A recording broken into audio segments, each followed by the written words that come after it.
And it's going to be slow. Okay, finally.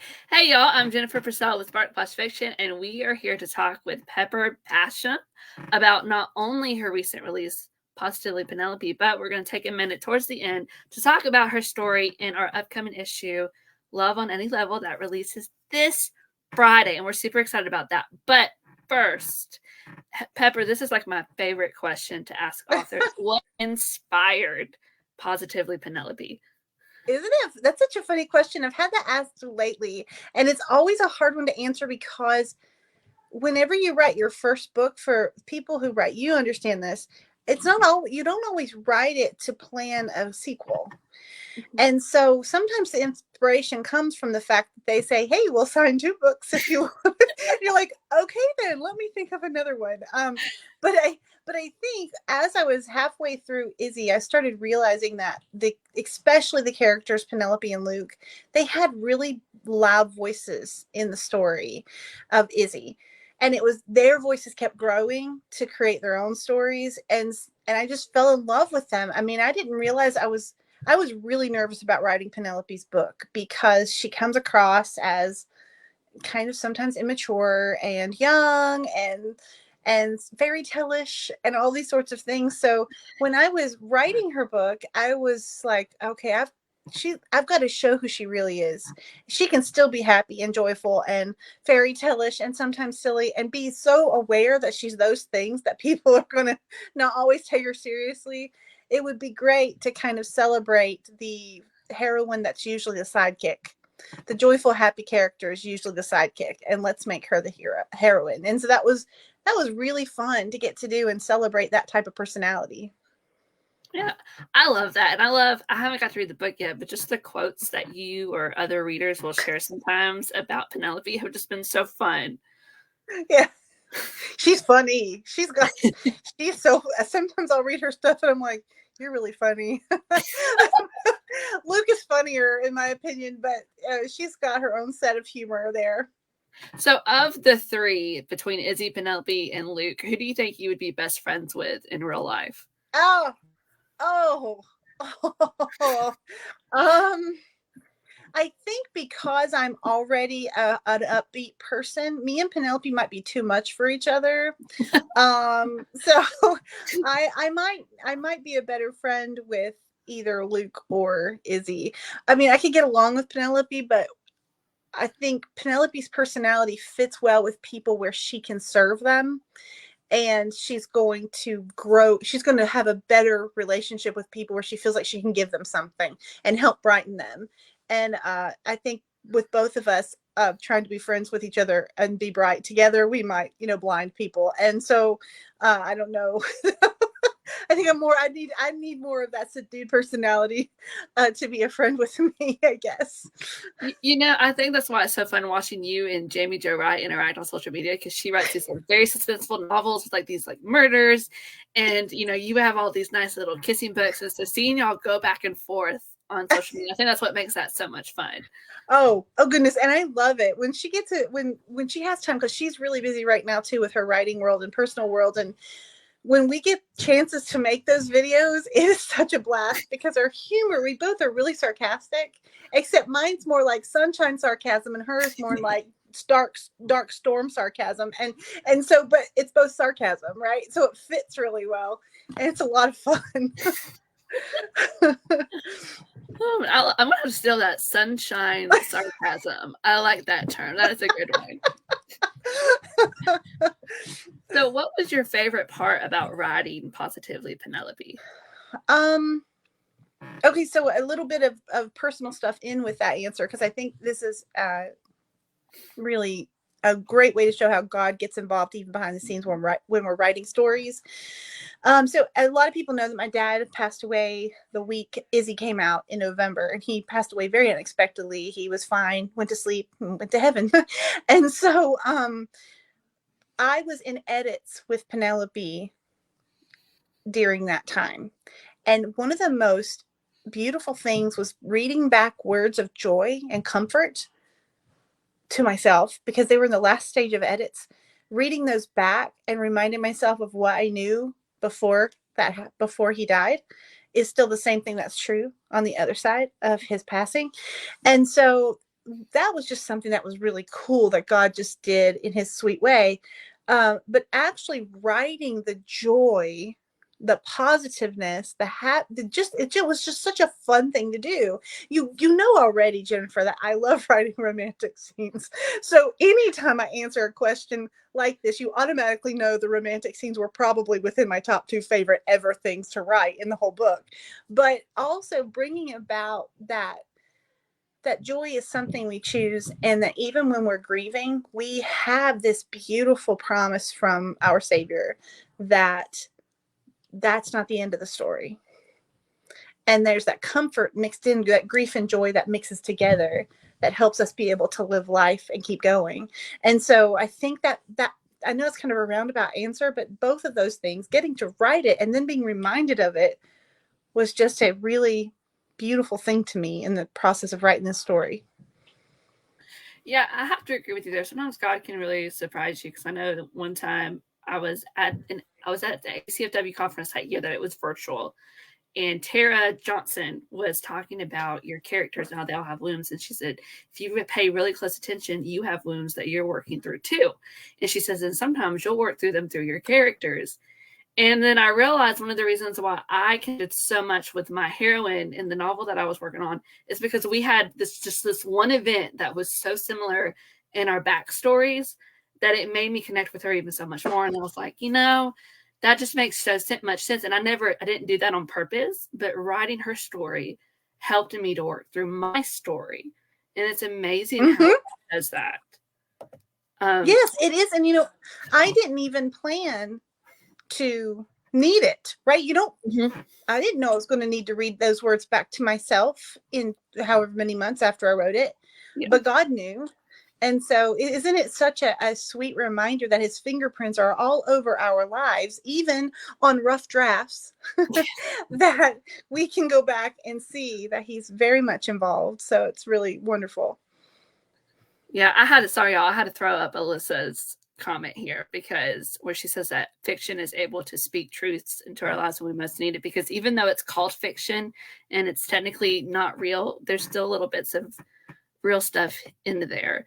For example, Pepper, one time I was reading, I think it was Just the Way You Are. It was a story about Henry and what was her name? Julie.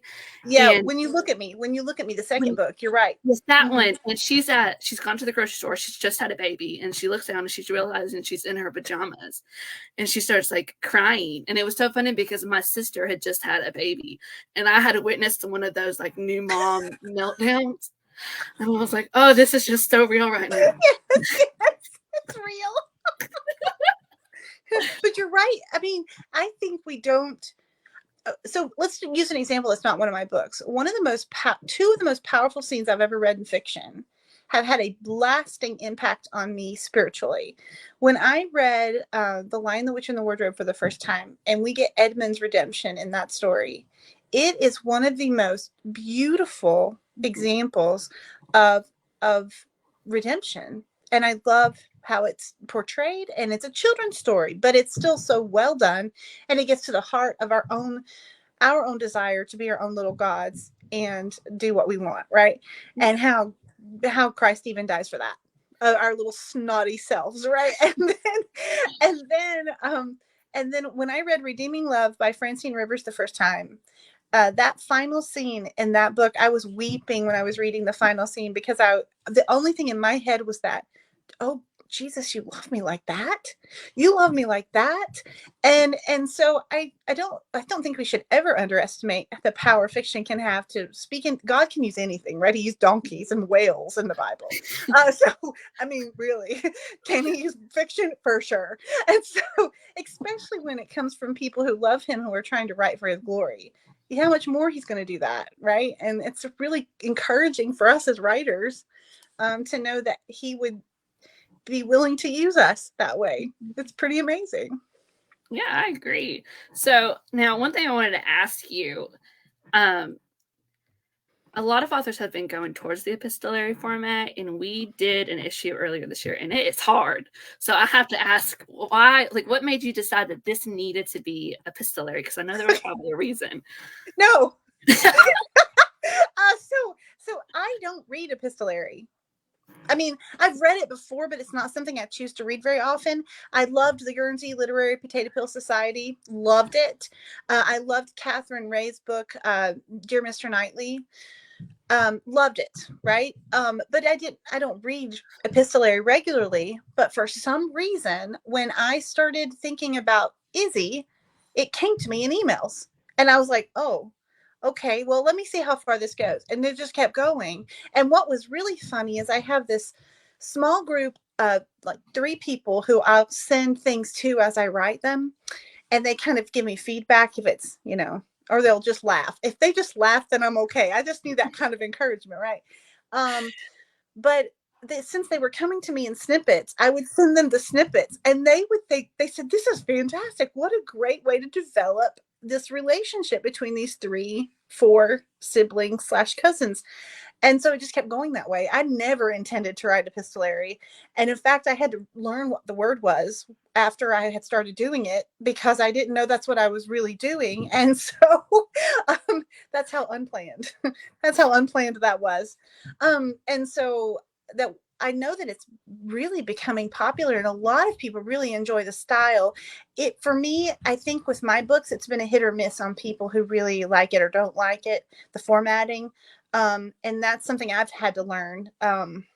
It's going to work for some people, and it's really not going to work for other people. And that's okay.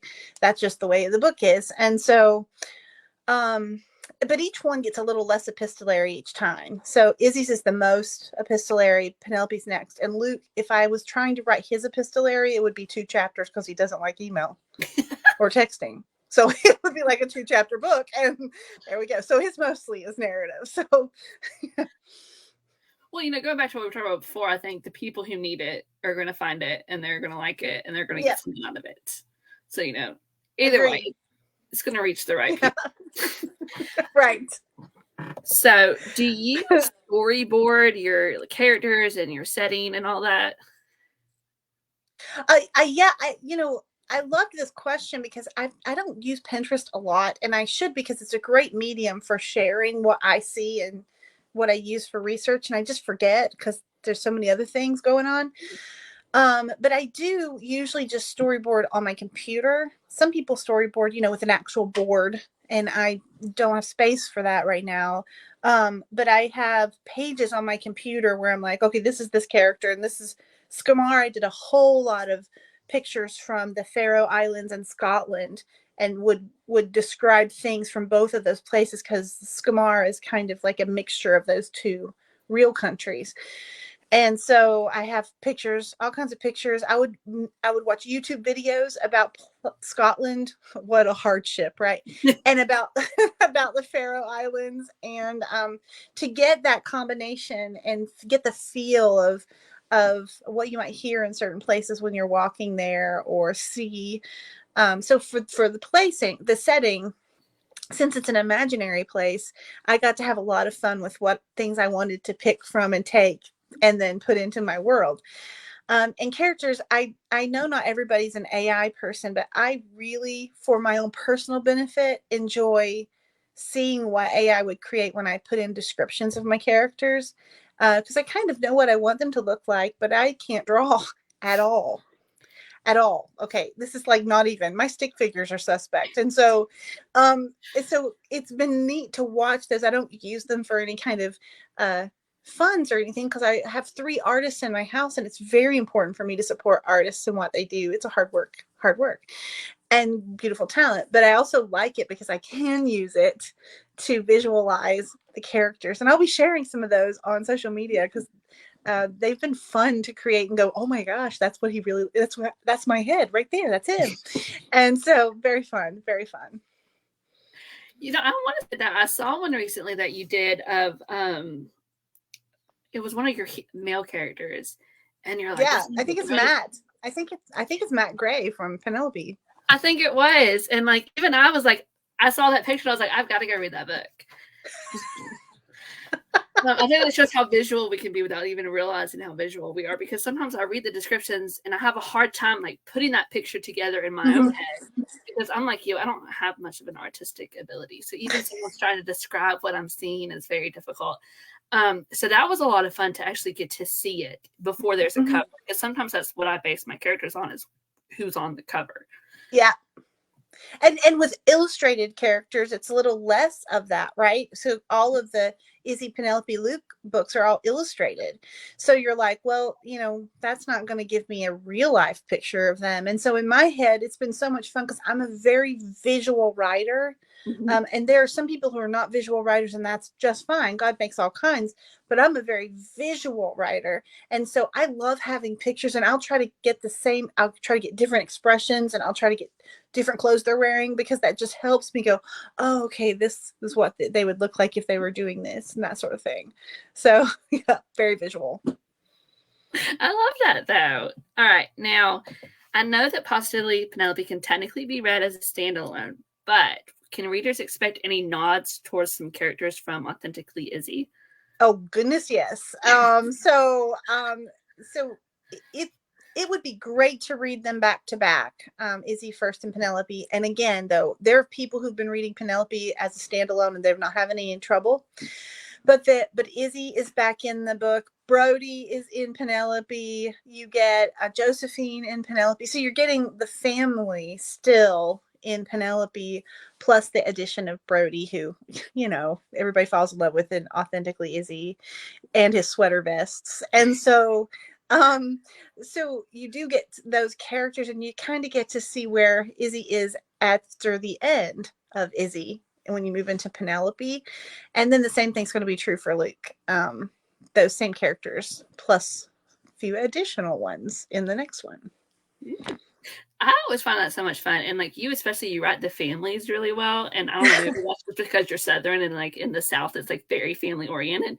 But I Yes. always love reading about the families and then getting to see them in the next books. To me, that's Yes. so much fun. Yeah. I love that part. And I love writing because I grew up in a big Appalachian family where meals really were everybody like kind of talking, having 12 conversations, and you just jump into one and say, okay, I'll just go to this one for now, and then I'll jump over here to this one in a minute. And so getting to write those like have experienced them in my life, has been so much fun. Oh, man. All right. Now, let's switch gears a little bit to your historicals because your story in our upcoming issue has a couple of characters from the Cairo Curse. So, what can readers expect from your flash fiction story?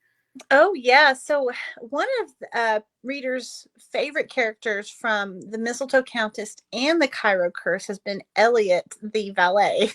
And so um and I I'm not been able to write his story yet, and everybody's asking what's happened to Elliot, come on. And so whenever you guys approached me about doing an upstairs downstairs novella, upstairs downstairs flash fiction, I was like, oh, that's a great idea. Let's find out what happened to Elliot. And so what they're going to find is a possible happily ever after for him, what he's doing in between the Cairo Curse and the Juliet Code, which is coming out in December. So you get to kind of get this little glimpse into what's happening in his life between the book that came out in February, The Cairo Curse, and all the crazy stuff that happened in Egypt, to the Juliet Code and all the crazy stuff that's getting ready to happen in Venice. So there you go.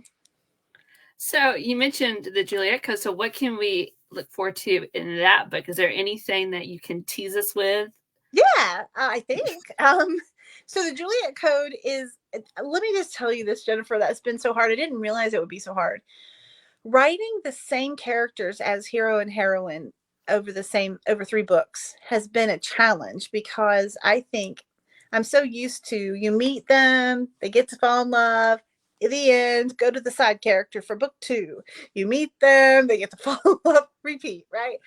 And in this series, I have Freddie and Grace staying as the main characters. So, you're looking at, well, they're already in love. So the falling in love part is kind of out for books 2 and 3.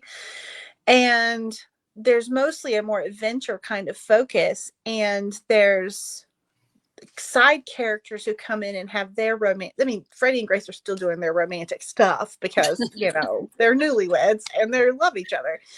But you have these side characters too, who are having their possible romantic stories. And so with the Juliet Code, I was so excited to get to bring back Detective Jack Miracle.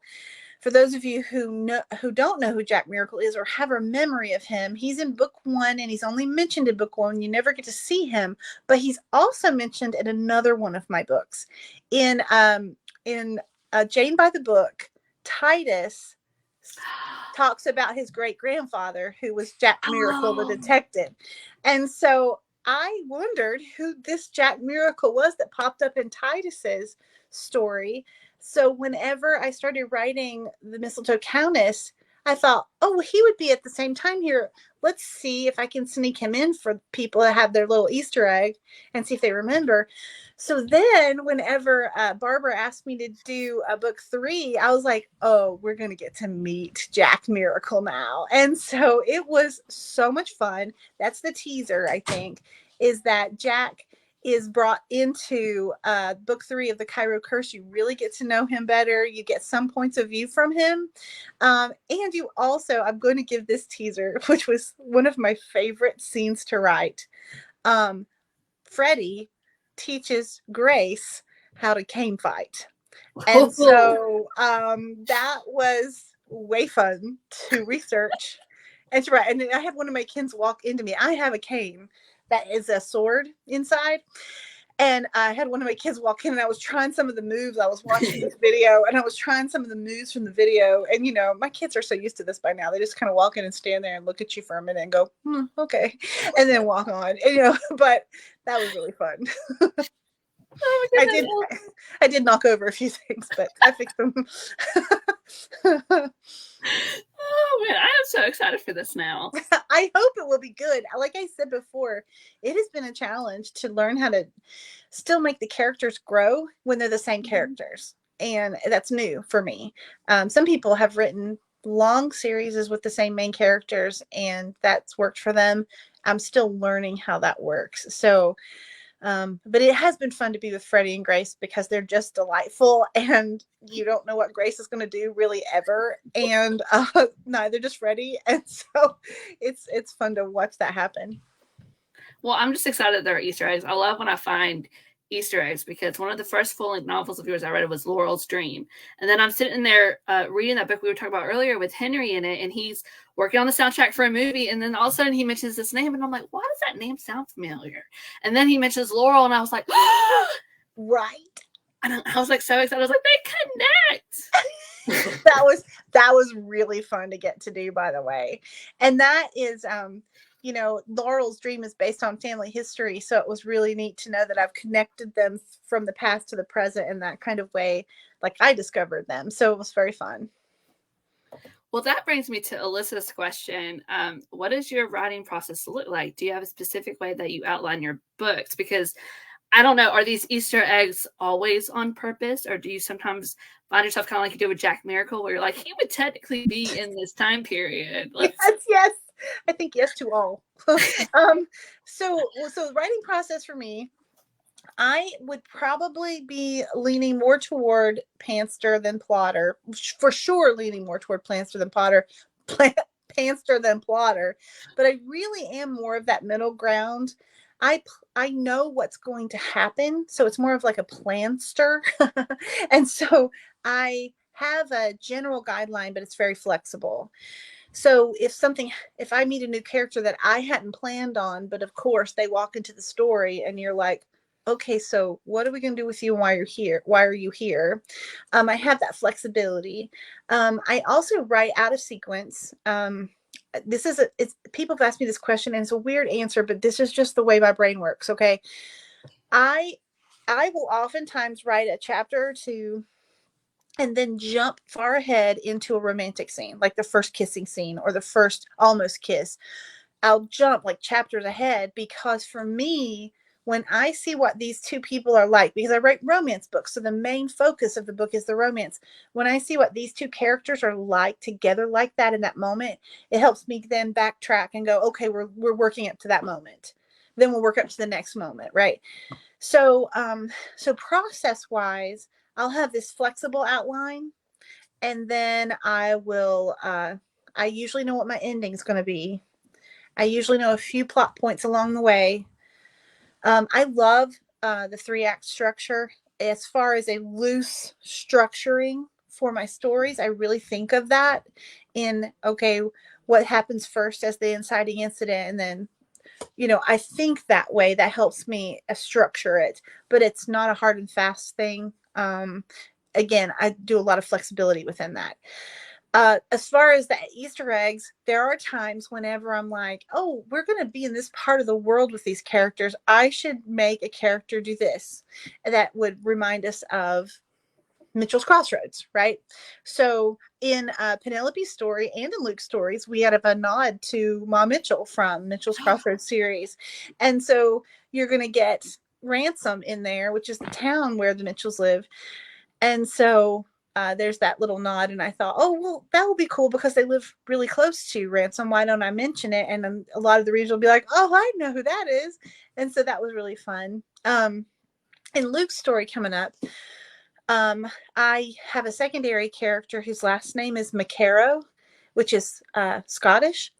And that is a hint to an upcoming Scottish rom-com that I'll be writing for Thomas Nelson out in 2025, and it's the main character's last name is McCarrow. So the secondary character you meet in Luke's story is the youngest brother of the main character you'll meet in the Scottish book. So it's fun. Cara Putman and I were just talking about this today when we met together for at Biltmore. She's in town right now, and so we were talking about how it's so fun to kind of cross stories so that readers get that little bit of, oh, ha ha ha, I know that is, but also we as authors are like, oh, I didn't have to leave that family far away. They're my friends and I want to see them again. And you bring them into the stories. So as far as the Easter eggs, that's how it works.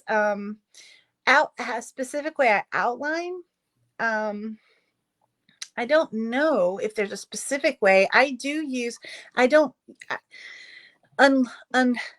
Happy for me, I'm not a Scrivener person because I'm not a fan of boxes. And so, and Lynn Blackburn and I have had conversations about that because she's like the Scrivener queen. And I have a really hard time when you start putting boxes out there for me to put things in because my brain is kind of more like the splatter paint than it is anything with boxes. I even get kind of hives when I open up an Excel sheet. And so, but I really enjoy the looseness of outline. And I've been using a program called Dabble the past 2 years to do my manuscripts on, and it has these very flexible sorts of categories for creating your story that's fit my brain better. And so I need that. I need that more. It's more of a guideline, really, thanks to Pirates of the Caribbean. It's more of a guideline, really. That's what I need. Don't give me boxes. So there you go. Well, let me ask you this, because there's kind of a joke with your fans about your books and closets. Like, do you do that intentionally, or do you just find yourself you're writing and like, oh, okay, they're gonna go in a closet and have a kissing scene? Okay. So yes, I have an obsession with closets. No. So at first there wasn't the intention, okay? But then when you start having all these people who are finding you writing kisses in closets and are letting you know that you do that, you're like, well, hey, let's just keep the trend going. And so I don't have books where not all of my books have closet kisses, but there's a hefty amount that do. And I'm trying to think if Penelope has one. Ooh. And when I and it wasn't in the original manuscript, and then I get all these people saying, is there a closet kiss in Penelope? And I was like, well, that could be moved to a closet. And so Yes, so I guess it's more of readers' inspiration than my own planning. So now, though, now it does kind of, well, if it can happen in a closet, then why not? You know, it would be really weird to put it in a closet like in the Cairo Curse because they're in a pyramid, and that would be Yeah. like you're not going to find closets hanging around. And so, but in where I can, sometimes I'll sneak them in. Well, I mean, like when you need a little bit of privacy, sometimes that's the best thing that you can get into. Hey, when you're a mom, closets are sometimes the only place you can go to. That and the bathroom. And the bathroom is not the most romantic place to write about if you're a clean reader, if you're clean writing, right? I mean, I'm sure it's a lot more fun with the spicy people, but um, I'm not going to be going there. And so let's just stick with the closet.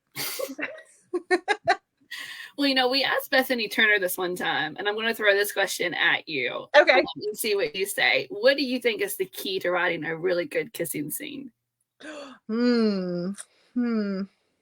Okay. Maybe the wrong answer, but here we go. A really good kissing scene is not about the kiss.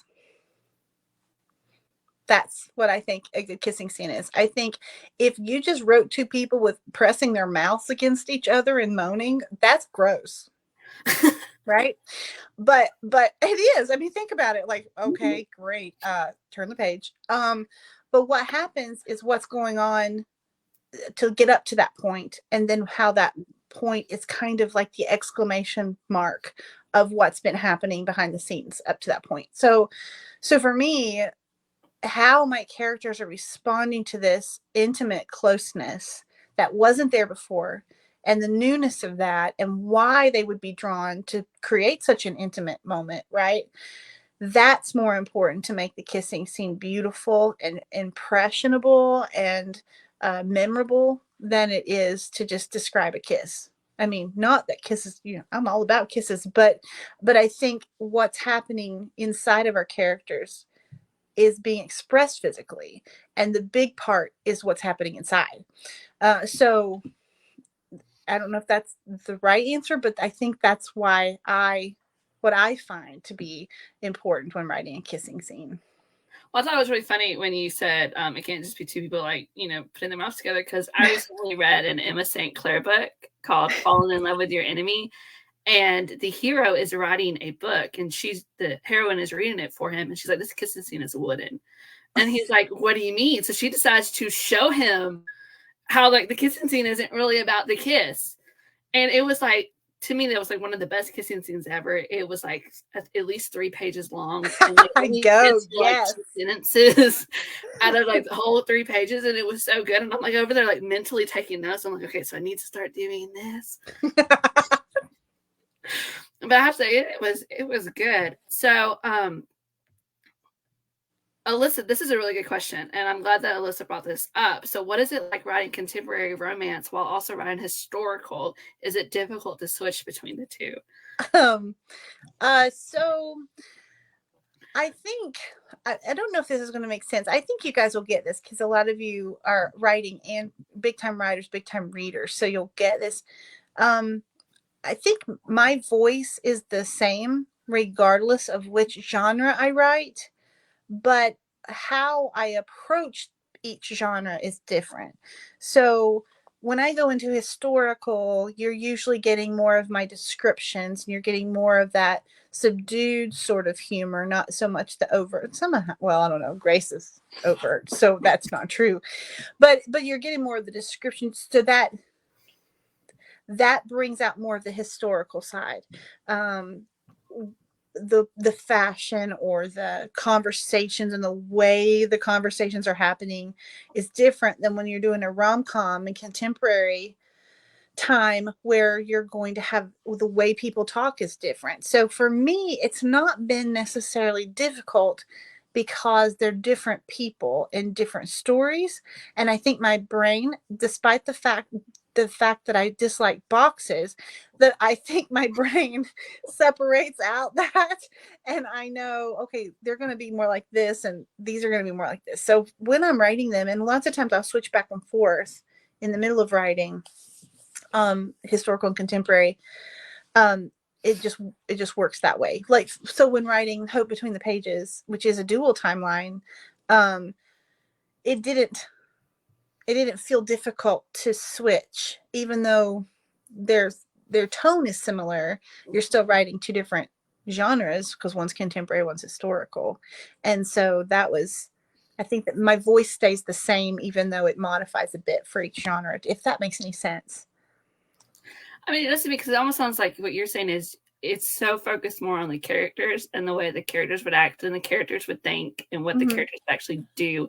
And a lot of times that goes hand in hand with the setting. Am I getting that right? Yeah. And I think, when people pick up, let's say when people pick up the Heart of the Mountains, and they know it's still me, even when they pick up Authentically Izzy, they're like, oh, this still sounds like Pepper.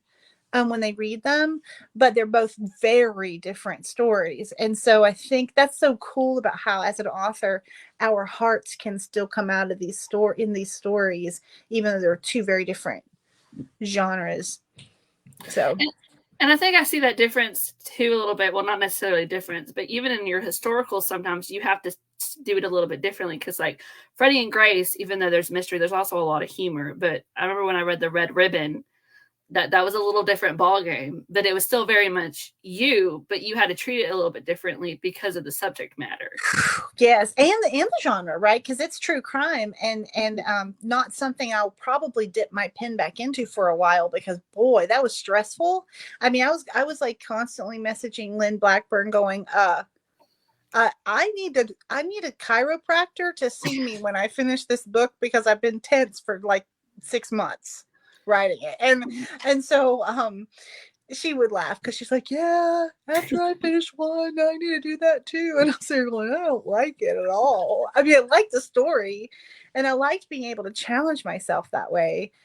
But I'm not sure that type of suspense is what I'm aiming for. We'll leave that with Jamie Joe, and I'll just keep on my side of the track. Oh man, I have to say though, your hero in The Red Ribbon, I think, is one of my favorites of yours. He was just like so sweet. I loved him. Jeremiah. Yes. Aww. I love Like, him too. I don't want to give spoilers, but like there's a certain gift that he gives her, and I was like, oh, it was just amazing. Yeah, so based on a true event, my grandmother, the first gift she ever gave me, that and called me a writer, was that gift. Oh. And it was secondhand, and just like that gift. And she was the first person to call me a writer. I was 10 years old, and it was just sweet. So yeah, they'll have to read it now so they can figure out what we're talking about. I know they are. We're so good at mysteries. Well, I mean, you have had a lot of practice, Pepper, with dropping like your little hints. Yes, right. Right. And, well, if we don't have any more questions from readers, I guess we will end that. Is there anything else, Pepper, that you think that your readers need to know before we sign off? Okay, couple things. Just some up and comings. You guys have heard, Positively Penelope just came out. It's a week old today. The Juliet Code comes out in December. Loyally Luke comes out in May 2024. Sorry, y'all. That was mean. Then I have two coming out in October. I have a Christmas novella collection with two other authors that will be coming out. That's all a contemporary romance. And then in October also, the book about Kizzy, who is the sister of the characters in Laurel's Dream and The Heart of the Mountains. Her story comes out in October, which is called Hope Like Wildflowers. So that is kind of like for the next year what we're going to be having coming out. Then the following year is when I write my first Regency rom-com. So we'll see how that goes. But lots of things. You've been very busy. Yes, I'm so grateful though. Like I said earlier, it's just been such fun to get to be a part of this journey right now. And so if you guys want to kind of see what I do, what kind of stories I write, all the different things I write, I'm sorry to say, not sorry. No, I'm not sorry. I'm glad now, but I was told early on, do not write out of one genre, only write one genre, and I didn't keep that rule. And so, but because you don't like boxes. There we go. Let's use that excuse. Evidently, I don't like following rules either. So there we go. I'm just a rebel. I'm a box rebel. But they can find out more on my website at pepperdbasham.com. All of my books are up there, so you can learn more about them and see if there's anything that might be interesting to you. And I love to connect with readers. I'm sure Jennifer can affirm that. I love when people send me messages. I do respond as I can. Readers are what make the stories go, right? Without them, we're like reading to ourselves, which is fun too sometimes, but it's a lot more fun when you got a crew. And so I love corresponding with them. So send me a message. If y'all make a graphic and you tag her in it, she will put it on her stories. And sometimes she even says, "Can I take this?" And you're like, "Of course you can take this. This is technically yours." But I really appreciate it, because some people are much more graphically gifted than me. And it's really neat to get to see how they interpret what you do, right? What you write in your story. Mm-hmm. So I love getting to see that. And I just finished having, since Penelope came out, I've had like 6 different people private messaging me as they're reading the book, different things. And it is so much fun, because you understand, you pour your emotions and your time into these characters, and for you as the writer, it can be a joy, it can be a struggle, it can be exciting, it can all these things. And to know that other people are feeling the things that you wanted them to feel as they're going along is just rewarding. And also fun to say, yeah, just wait till you see what happens next. That's fun too.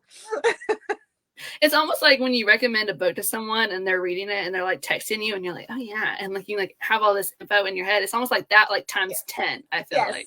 Yes, so true, very true. Yes.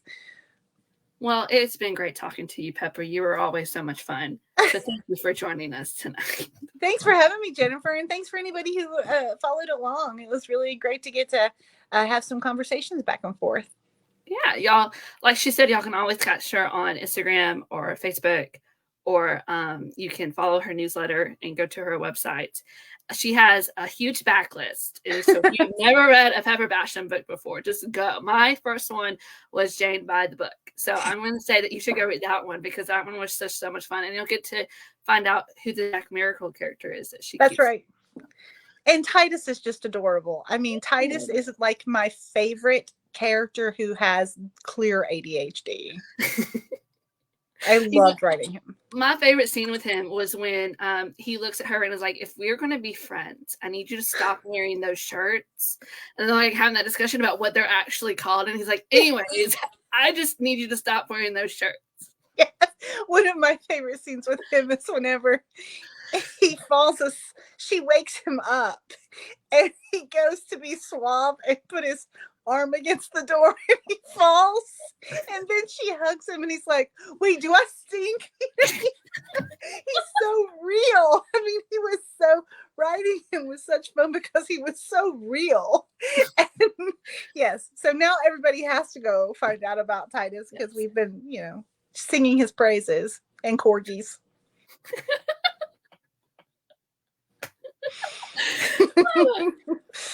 Anyway, now I think I'm going to have to read it. It's a good thing it's just sitting there. Anyways, thank you everyone for joining us. Don't forget to also check out our group, A Sweet Spark of Romance, where we actually got to interview Pepper about the Mistletoe Countess, like way back in December. It's still up. You can go watch it and hear a little bit more about Freddie and Grace and their origins. And if you haven't checked out those books yet, you need to go definitely check them out, especially before Friday, so that you can fangirl like I did when it hit our inbox. So, good night, everyone.